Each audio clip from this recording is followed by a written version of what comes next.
Olá! Estamos de volta para a leitura de um novo livro. Qual será, hein? Vou mostrar para vocês.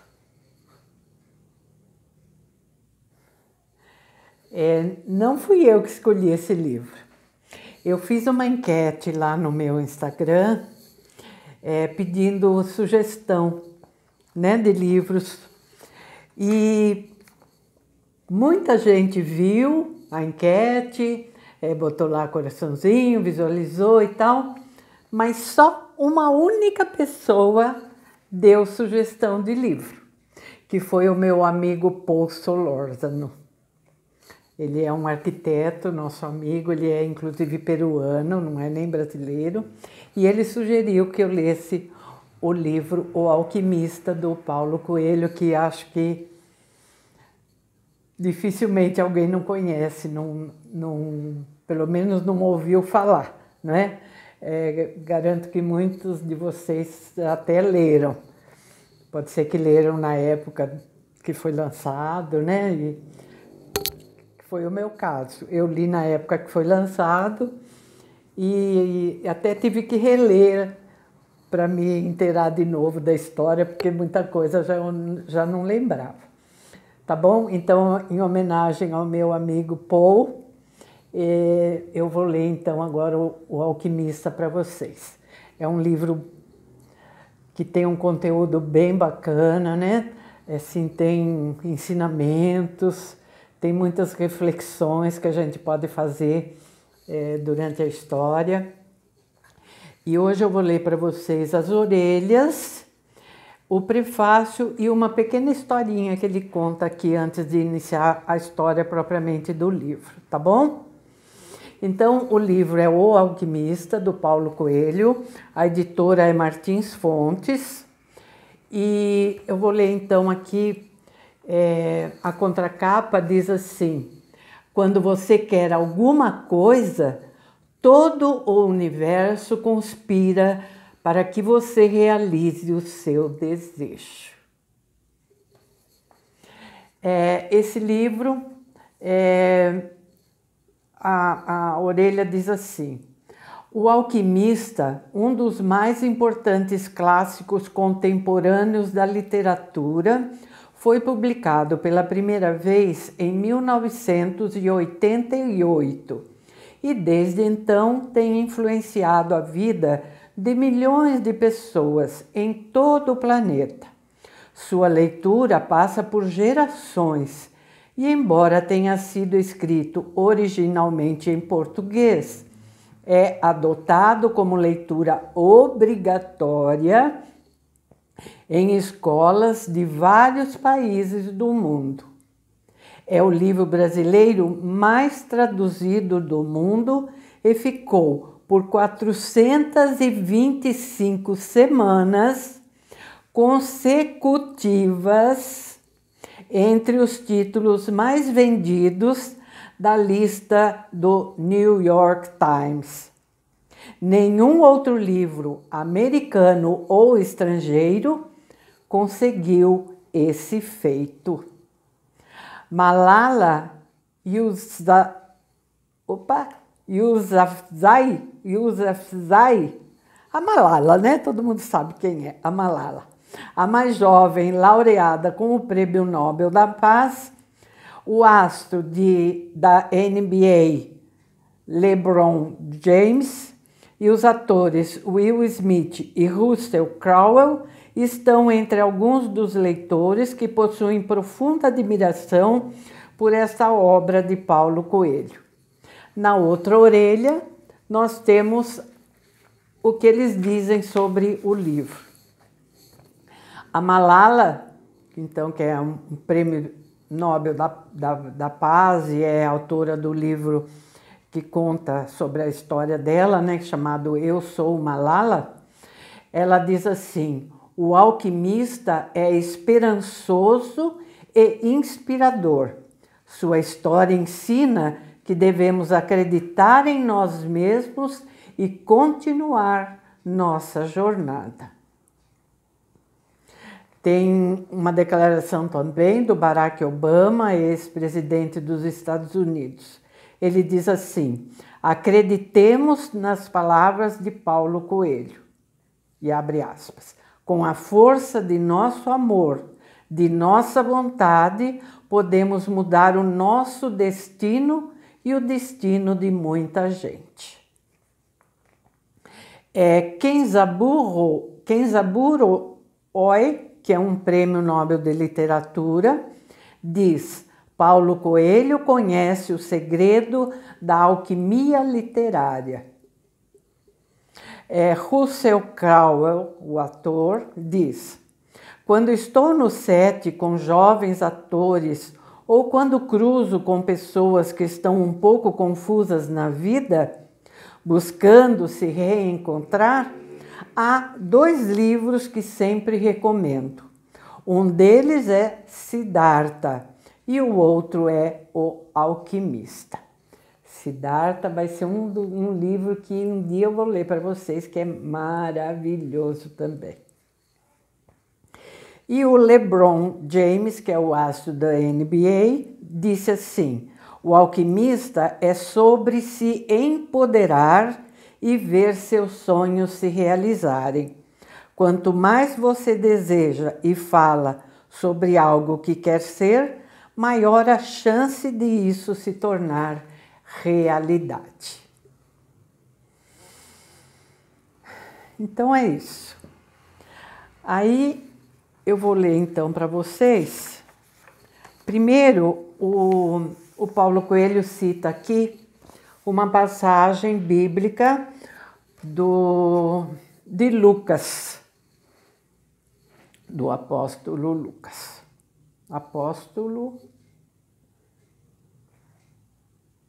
Não é apóstolo, desculpa, falei bobagem aqui. São um dos 4 que constam na Bíblia, né? João e o Lucas, que conta assim, numa passagem bíblica, ele diz: indo eles pelo caminho, entraram em um certo povoado, e certa mulher chamada Marta hospedou Jesus em sua casa. Tinha ela uma irmã chamada Maria, que se sentou aos pés do Senhor e ficou ouvindo seus ensinamentos. Marta agitava-se de um lado para outro, ocupada em muitos serviços. Então aproximou-se de Jesus e disse: Senhor, não te importas de que eu fique a servir sozinha? Ordena a minha irmã que venha ajudar-me. Respondeu-lhe o Senhor: Marta, Marta, andas inquieta e te preocupas com muitas coisas. Maria, entretanto, escolheu a melhor parte, e esta não lhe será tirada.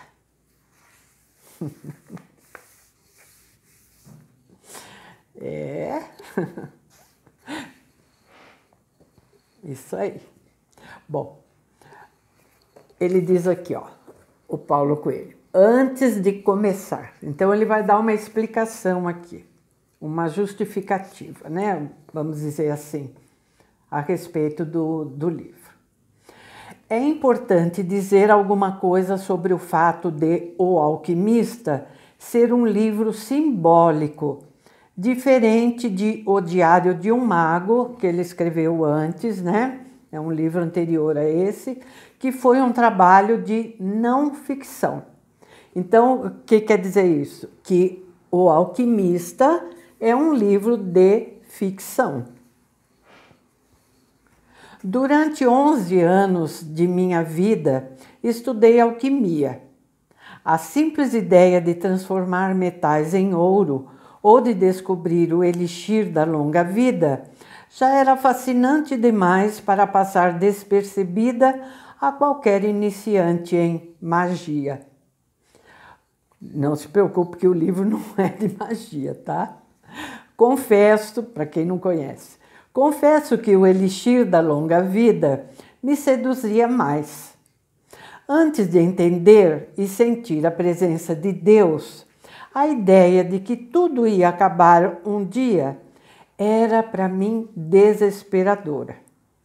De maneira que, ao saber da possibilidade de obter um líquido capaz de prolongar por muitos anos minha existência, resolvi dedicar-me de corpo e alma à sua fabricação.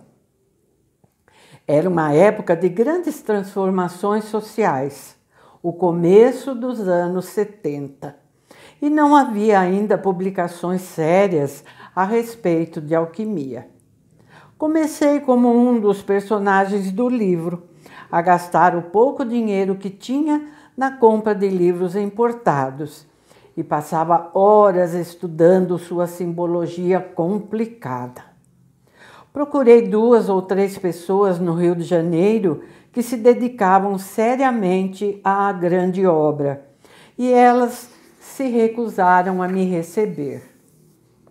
Conheci também muitas outras que se diziam alquimistas, possuíam seus laboratórios e prometiam me ensinar os segredos da arte em troca de verdadeiras fortunas. Hoje entendo que elas nada sabiam daquilo que pretendiam ensinar. Mesmo com toda a minha dedicação, os resultados eram absolutamente nulos. Não acontecia nada do que os manuais de alquimia afirmavam em sua complicada linguagem.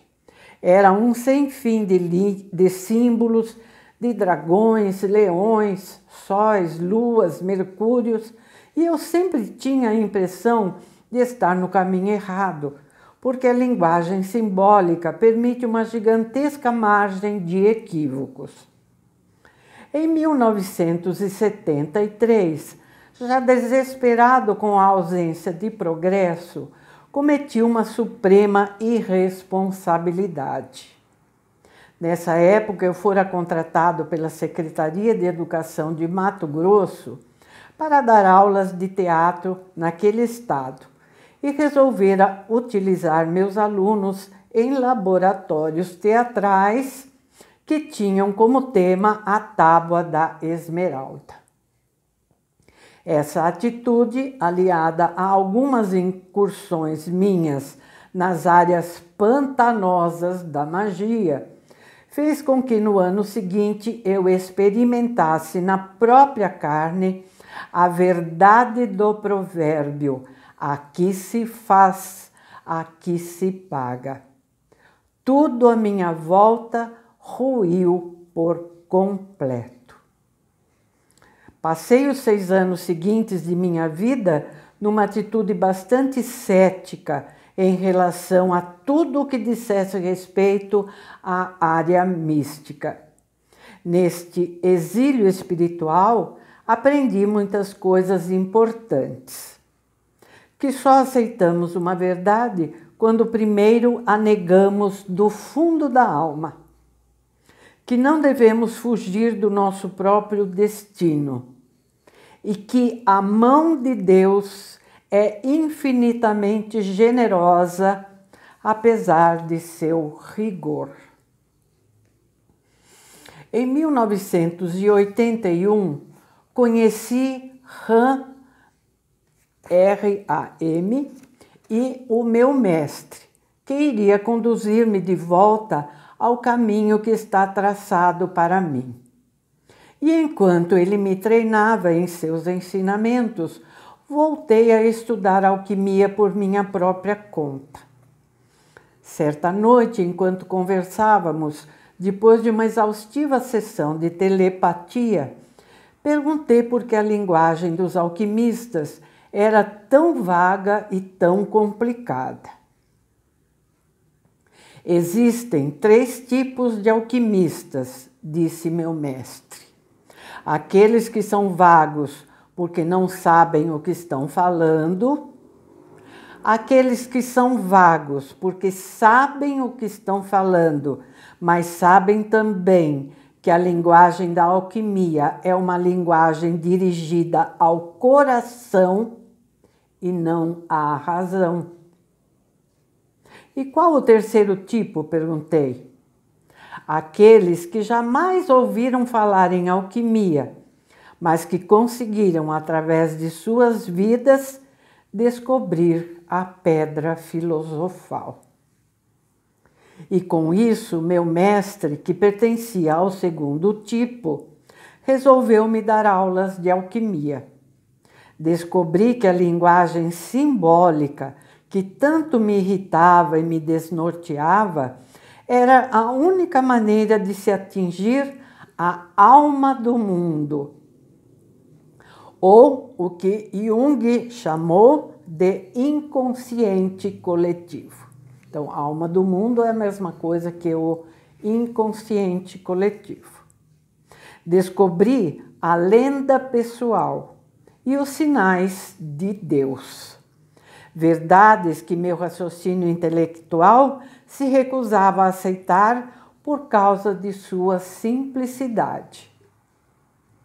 Descobri que atingir a grande obra não é tarefa de poucos, mas de todos os seres humanos sobre a face da Terra. É claro que nem sempre a grande obra vem sob a forma de um ovo e de um frasco com líquido, mas todos nós podemos, sem sombra de dúvida, mergulhar na alma do mundo. Por isso, o Alquimista é também um texto simbólico. No decorrer de suas páginas, além de transmitir tudo o que aprendi a respeito, procuro homenagear grandes escritores que conseguiram atingir a linguagem universal. Hemingway, Blake, Borges, que também utilizou a história persa para um de seus contos, Malbataán, entre outros. Para completar este extenso prefácio e ilustrar o que meu mestre queria dizer com o terceiro tipo de alquimistas, vale a pena recordar uma história que ele mesmo me contou no seu laboratório. O terceiro tipo de alquimista é aquele que jamais ouviu falar em alquimia, mas que conseguiu, através das suas vidas, descobrir a pedra filosofal. Então, ele vai contar a história que o mestre contou para ele, que é a seguinte. Nossa Senhora, com o menino Jesus nos braços, resolveu descer à terra e visitar um mosteiro. Orgulhosos, todos os padres fizeram uma grande fila e cada um chegava diante da Virgem para prestar-lhe homenagem. Um declamou belos poemas, outro mostrou suas iluminuras para a Bíblia, um terceiro disse o nome de todos os santos. E assim, um após outro, os monges homenagearam Nossa Senhora e o menino Jesus. No último lugar da fila havia um padre, o mais humilde do convento, que nunca tinha aprendido os sábios textos da época. Seus pais eram pessoas simples, que trabalhavam num velho circo das redondezas. E tudo o que lhe haviam ensinado era atirar bolas para cima e fazer alguns malabarismos. Quando chegou a sua vez, os outros padres quiseram encerrar as homenagens, porque o antigo malabarista não tinha nada de importante a dizer e podia desmoralizar a imagem do convento.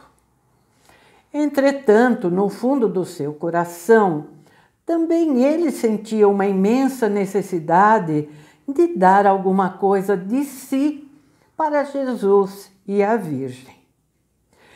Envergonhado, sentindo o olhar reprovador dos irmãos, ele tirou algumas laranjas do bolso e começou a jogá-las para cima em números de malabarismo, que era a única coisa que ele sabia fazer. Foi só nesse instante que o menino Jesus sorriu e começou a bater palmas no colo de Nossa Senhora.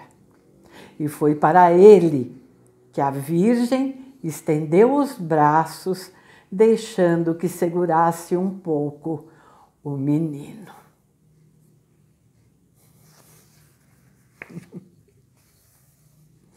Que lindo, né? Bom, então vou ficar por aqui. Teria mais uma outra passagem aqui antes de começar a história, mas eu vou deixar para a próxima, que já está longo demais o nosso vídeo, tá bom? Espero que vocês tenham gostado da escolha, que acompanhem. Não esqueçam, por favor, se você não for inscrito, de se inscrever no nosso canal. É importante para o YouTube notificar as pessoas, sugerir os nossos vídeos. É importante para o canal poder crescer e atingir mais pessoas que vão se beneficiar dessas leituras, tá bom? E se você já é inscrito, eu te agradeço muito e peço que não se esqueça de dar o seu like e, se possível, comentar, tá bom? Diz aí para mim se você gostou da escolha do novo livro, tá ok? Muito obrigada. Até amanhã, então. Começamos amanhã a nossa história.